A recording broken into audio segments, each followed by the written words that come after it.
Moin moin Freunde und willkommen zurück zu einem weiteren Part Let's Play L.A. Noire hier bei uns auf dem Konfi-Kanal. Ja, im letzten Part haben wir den letzten Fall abgeschlossen, sehr gut abgeschlossen. Es ist völlig eskaliert am Ende. Mit einem Mord noch bei dem Wettbetrug. Wir haben den Betrüger quasi wieder nach England geschickt, auf die Insel. Und jetzt sind wir hier beim neuen Fall, die nackte Stadt. Und ich bin mal gespannt, wir sollen einen Tatort untersuchen. Eine Lady, die angeblich mit dem Morphium aus der Armee, aus der US Army, gestorben ist oder umgebracht wurde. Schauen wir uns das doch mal an, oder? Hinder. Seem distracted. We recovered the morphine. Some of it might be unaccounted for, so what? That's life. We did our job. Closing one case opens another. Do you have any idea what is really going on while we're wasting our time following this stuff? Are you going to tell me? The deals being done right now will change the face of L.A. forever, and we're wasting our time on some hump. Someone's little girl. Visit the morgue at the end of the month when the John and Jane Does are cremated. Their percentages. The odds for and against lightning striking. Oh.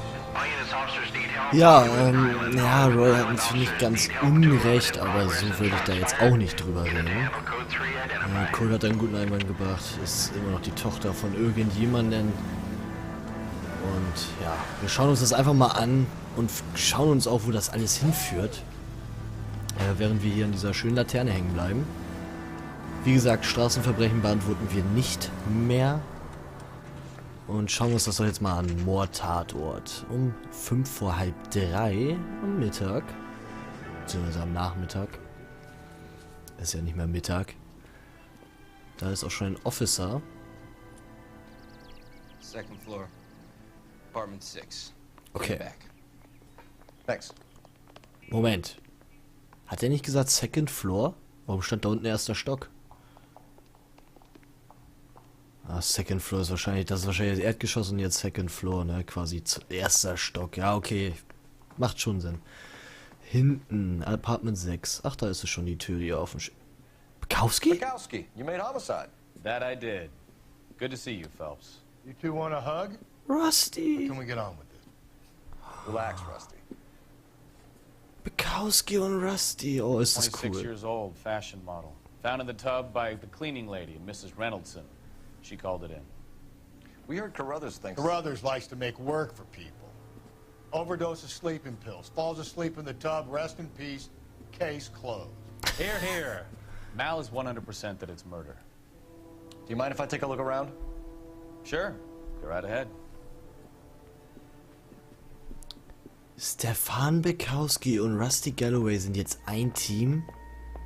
Wow. Das ist ja der Wahnsinn. Mal, we've had a look around. Rusty thinks it's a waste of time. What's your theory?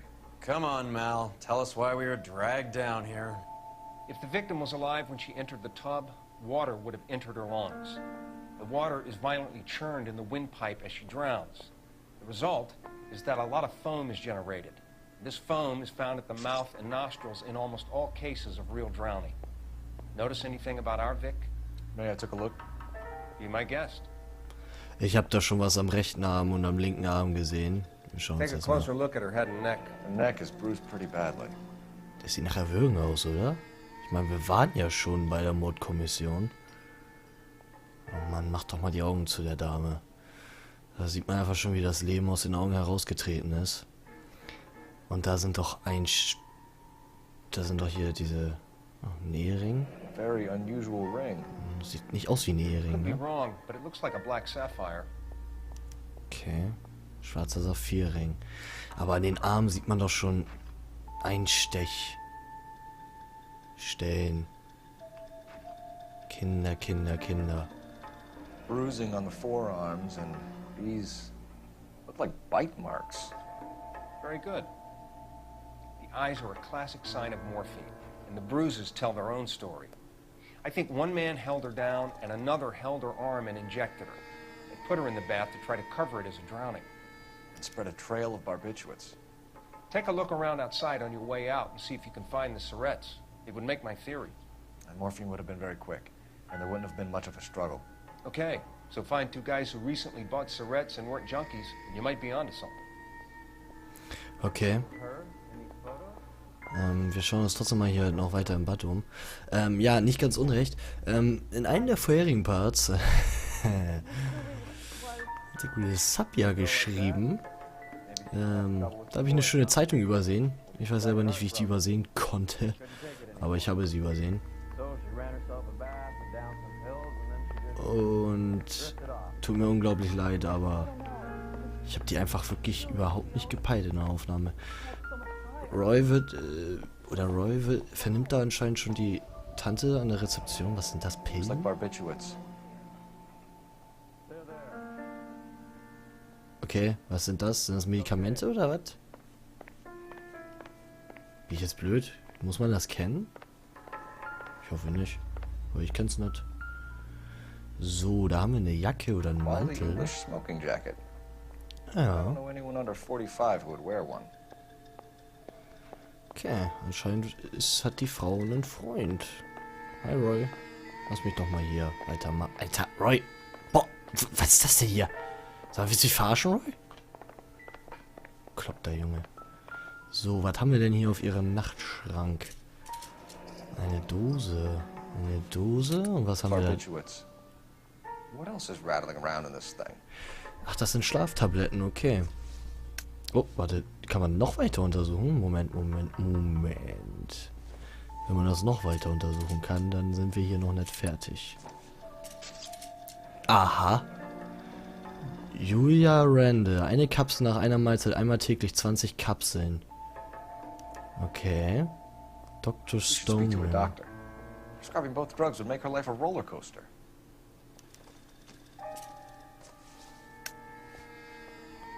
Ah, nicht ganz unrecht, ne?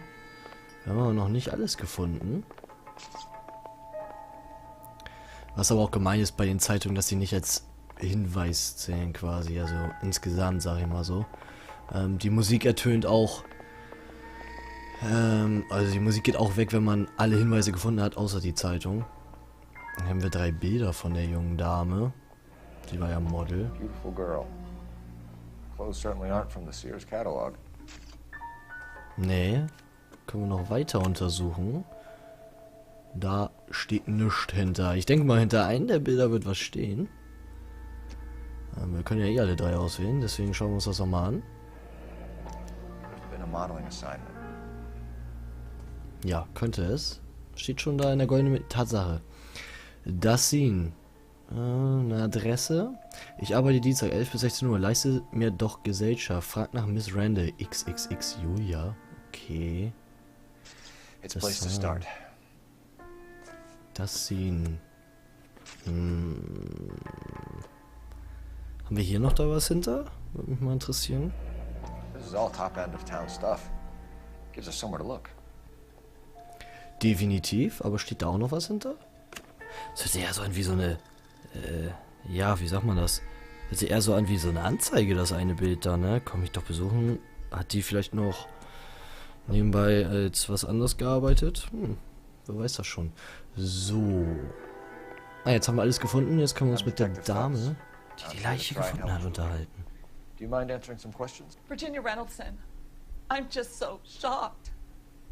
I feel like there's something I should be doing, someone I should call. We can make those calls, ma'am. Who needs to be notified? That's just it. I don't know. Miss Julie doesn't have any family in town. Someone has to set her affairs in order. Mr. Henderson, maybe? Who else is there? I don't know. If you give the details to the other detectives, ma'am, they can try and get in contact. Aha. Anscheinend gibt es wohl irgendwie nicht bekannte Hinterbliebene. Ich weiß es nicht. Aber, ja. Scheint so. Und wenn ich mich recht erinnere, gab es diesen Fall doch nicht im normalen Game, oder? Das müsste ein DLC-Fall sein. Na, erstmal befragen wir die Virginia Reynoldson, das Hausmädchen von Julia Randall oder Julia. Was Miss Randall depressed about something? Upset? No more than normal.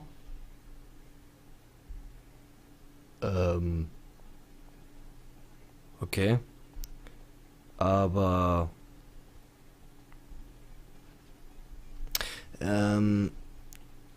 das ist auf jeden Fall schon mal nicht die Wahrheit. Die Frage ist jetzt, sind die Schlaftabletten, ist das eine Lüge? Weil wir ja Selbstmord durch mögliche Überdosis. Intuition möchte ich erstmal benutzen. Ja, dann ist es eine Lüge und dann benutze ich die What are you Pin. hiding here, Mrs. Reynolds? Julie was obviously disturbed about something. I have no idea what you're talking about.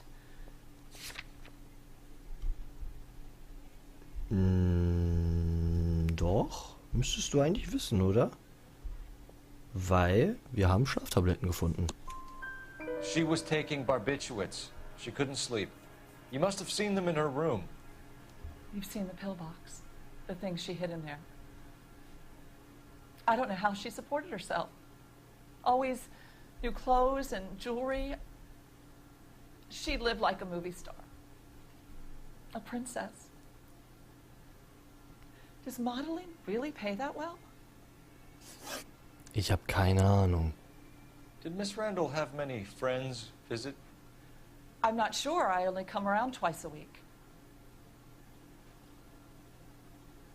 Okay. Und warum haben wir deine Herrenjacke gefunden? Kurze Samthausjacke. Herrenhausjacke. Das ist doch schon wieder eine Lüge. Why are you lying to me, Mrs. Reynolds? Julia had men stay here. I will not speak ill of the dead. You can't prove that. Doch. Who owns the smoking jacket? I wouldn't like to tell tales, you understand. That's Mr. Henderson's. An older man, very distinguished looking. He seemed very much in love with her. Where would we find him? I'm sorry, I don't know. He said he lives in San Francisco. In San Francisco. Wake me up in San Francisco, oder was? What was it like working for Miss Randall? Perfectly fine, officer. Ach, die liegt doch schon wieder.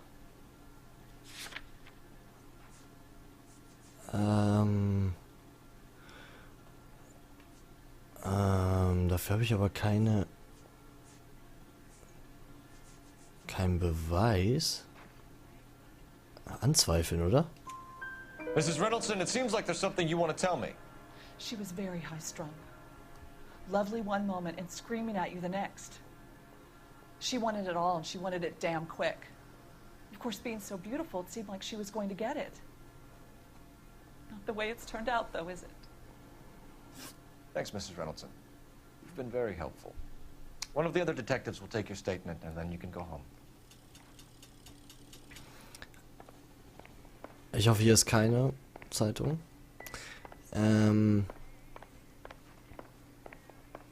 Interessant. Stefan, Rusty, we'll take a look around outside and then follow up these leads. Can you get some guys to run down the jacket?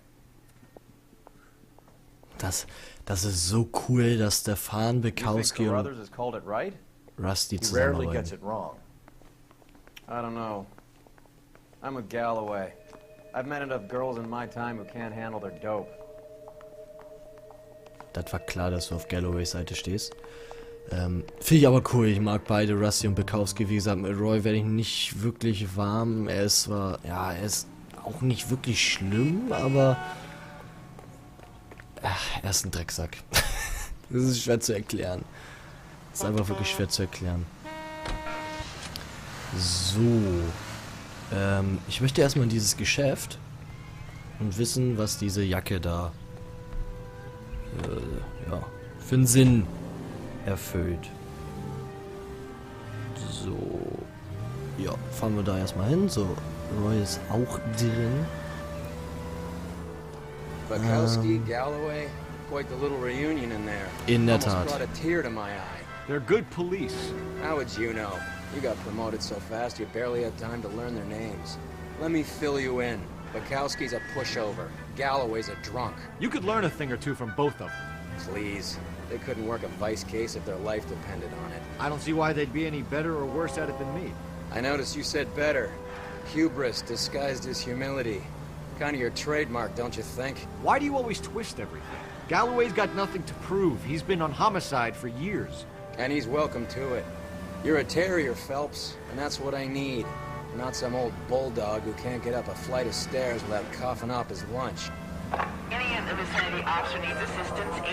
Seht ihr, deswegen mag ich Roy Earl nicht. Ich finde Rusty und Stefan auch mega cool. Und im Hintergrund das Hollywood-Zeichen da war auch mega nice. Oder Hollywoodland. Ich finde Rusty und Stefan auch mega cool. Ich stimme da Phelps zu. Und Roy ist einfach nur ein Penner. Ein richtiger Penner. Aber es gibt bestimmt auch Leute, die mögen ihn lieber. Ich bin aber keiner von diesen. Und ich bin gespannt, was wir da jetzt herausfinden werden. Mit dieser Wäscherei oder was das ist. Im Verkauf? Keine Ahnung. Schauen wir uns da mal um. Da sind wir doch schon, oder? Bekleidungsgeschäft, das Scene. Um 10 vor 3. Am Nachmittag natürlich. Oh, da laufen schon die ganz feinen Damen. So. Und rein da, Kinder. Well, hello. What can I help you with today? Achso, da ist die Tante. LAPD, ma'am. I hope I haven't done anything wrong. No, ma'am. We're making some inquiries about Julia Randall. Does she work here? No, I had to let her go. Is she in some sort of trouble? She was found dead this morning. Okay. Die Kleiderladenbesitzerin, 42 Jahre jung, Eigentümerin der Modeboutique. Okay, die scheint... Ist das mitgenommen? Weiß ich nicht, ob das mitgenommen ist. How long had Julia worked as a model? Well, she worked in New York before coming here. She was a very beautiful girl. In der Tat. Starrer Blick. Ich habe keinen Beweis für eine Lüge. Modelljob. Keine Anzweifeln. Was soll ich da anzweifeln? Das ist doch die Wahrheit. Hier. Could you tell us why you let Miss Randall go? Husbands sometimes come in here with their wives. When Julia Randall modeled, the husbands were often more interested in her than they were their wives' dresses. The wives weren't happy, and neither was I. Okay. Did she have any close friends here? Actually, yes. Heather Swanson. Would you like to speak with her? Oh ja. I'd like that very much. Please don't inform her about Miss Randall's death. Very well, officer. Heather, these gentlemen are from the LAPD. I'm Detective Phelps. This is Detective Earl. I understand that you worked with Julia Randall, Miss Swanson? Yes. Julia helped me get my job here. She's not in any kind of trouble, is she? She's a hellraiser, isn't she? Lives a fast life. Oh, no. Maybe Mrs. Stanley would call her that, but I wouldn't. She's full of life, a wonderful company. That's a lovely engagement ring. Do you like it? Henry gave it to me. I'm very interested in engagement rings. Do you mind if I take a closer look? Henry Swanson? Hieß der nicht so? That's some pearl, Miss Swanson. Would have cost Henry a fortune. He must really love you. Moment. Don't go away, Detective. I want to know what this is about. Ja, ich will nicht gehen. Ich habe mich da gerade verklickt. Warte mal. Aussage des Hausmädchen. Mr. Henderson. How did you meet Julia? I was introduced through my fiancé, Henry Arnett. Okay. Henry Arnett, also nicht Mr. Henderson. Starrer Blick. Kein Beweis dagegen. Anzweifeln auch nicht, weil sie nicht wegschaut. Sie blinzelt zwar ein bisschen, aber das ist die Wahrheit. Henry is your beau. Tell us about him. Yes, he is. Henry has a fashion business. He and Julia have been friends for years. Okay. Are Miss Randall and Mr. Henderson engaged? Who's he?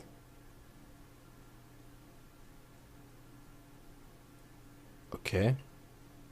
Hübsche junge Frau hier, ne? Muss man einfach mal sagen. Du kennst keinen Mr. Henderson?